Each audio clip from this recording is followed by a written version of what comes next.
Bismillahirrahmanirrahim. In the name of Almighty Allah, the most beneficent and the most merciful. All my dear students, Assalamu alaikum and a very good morning to all of you. As you know that in our previous class, we solved the questions and answer of this text that was all about the earthquakes, what were the reasons and when and where, matlab when and where this earthquake took place.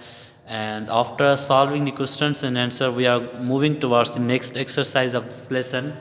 That is all about the homonyms. Homonyms क्या होते हैं? यहाँ पे आपकी definition लिखी हुई है. Homonyms are the words. Homonyms वो अल्फाज होते हैं which have the same spelling, जिसकी spelling भी same होती है और उनका sound भी same होता है, but have the completely different meanings. मतलब उनकी जो मीनिंग्स होती हैं वो कम्प्लीटली डिफरेंट होती हैं. जैसे आपका एग्जांपल लिखा गया है, there is an example of one in the earthquake. Homonym का एक अर्थक्वेक लेसन में आपका होमोनिम का एग्जांपल दिया गया है. वर्ड आपका आ रहा है क्रेन, CRAN. अब क्रेन मतलब क्रेन जो अल्फाज है ये होमोनिम है. एक क्रेन की मीनिंग नंबर 1 में क्या आ रहा है? ये क्रेन नाउन है, a machine for lifting heavy weights.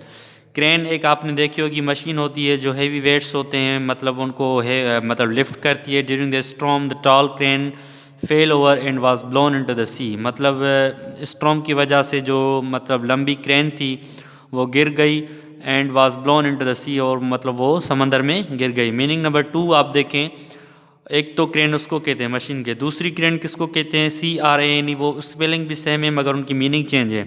Meaning दूसरी क्रेन की क्या है? A type of large bird, एक बहुत बड़ा मतलब बर्ड होता है विथ लॉन्ग लेग्स. उसकी लेग्स क्या होती हैं? बहुत लॉन्ग होती हैं. The crane was wading through the water at the river's edge. So मतलब एक ही अल्फाज होता है, उसकी स्पेलिंग भी सेम होती है, उसका साउंड भी सेम होता है, सिर्फ उसकी मीनिंग चेंज होती है. तो some of the examples I have written for you. आप उनको देख के समझ जाएंगे कि मतलब होमोनिम्स होते क्या हैं. ठीक है.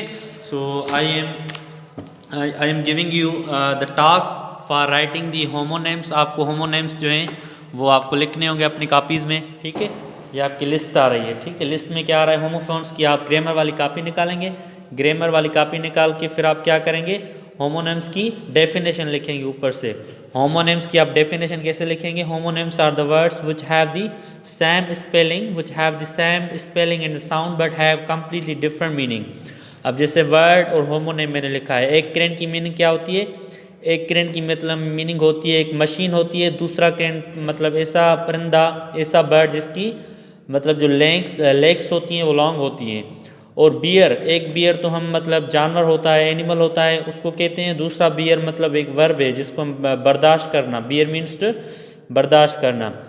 और दूसरा वर्ड मैंने लिखा है 3rd नंबर पे बैंक एंड बैंक. एक बैंक तो मतलब हम जो फिनंशियली मतलब जो हम बैंक, हमारी बैंक्स होती हैं सिटी में, उनको बैंक कहते हैं. दूसरा बैंक कहते हैं किनारे को, कोई समंदर का किनारा हो, कोई रिवर का किनारा हो, उसको हम बैंक कहते हैं. ठीक है. कैन एक तो हेल्पिंग वर्ब है, आई कैन हेल्प यू. और दूसरा कैन मतलब पानी वाला कैन मतलब जो होता है उसको हम कैन कहते हैं. ठीक है. वॉच एंड वॉच, एक वॉच मतलब देखना, वर्ब है I am watching TV. And दूसरा वॉच मतलब जिस पे हम टाइम देखते हैं. फास्ट एंड फास्ट, फास्ट मतलब तेज़. For example I am working very fast. ठीक है.